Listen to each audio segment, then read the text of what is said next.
উরিতু লাইলাতুল কদরি, লাইলাতুল কদর আমাকে দেখানো হয়েছে।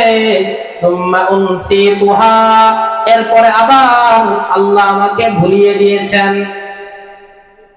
আমাকে লাইলাতুল কদর দেখানো হয়েছে কয় তারিখ, আল্লাহই আবার ভুলাইয়াও দিয়েছেন।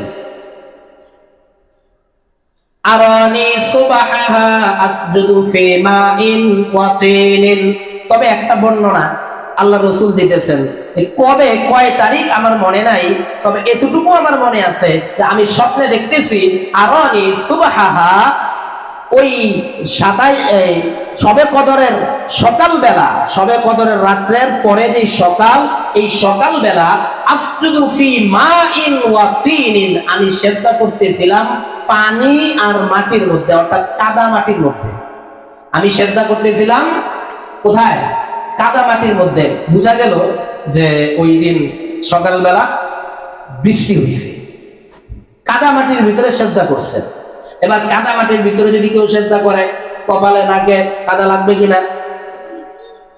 এবার এই হাদিস তিনি বর্ণনা করতেছেন আব্দুল্লাহ ইবনে উনাইস, উনি বলতেছেন মুতিরনা লাইলাতা 23, একদিন 23তম রাত্রে বেলা বৃষ্টি হয়েছে, রমজানের 23তম রাতের বেলা বৃষ্টি হয়েছে। ফাসাল্লা বিনা রাসূলুল্লাহ সাল্লাল্লাহু আলাইহি ওয়াসাল্লাম, ওই দিন ফজরের নামাজ রাসূল সাল্লাল্লাহু আলাইহি ওয়াসাল্লাম আমাদেরকে নিয়ে পড়লেন।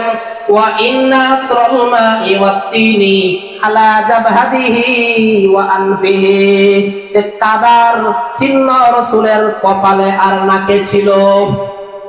রাসূল ফজরের নামাজ পড়াইছেন, ফজরের নামাজের সময় রাসূলের কপালে আর নাকে কাদার চিহ্ন ছিল।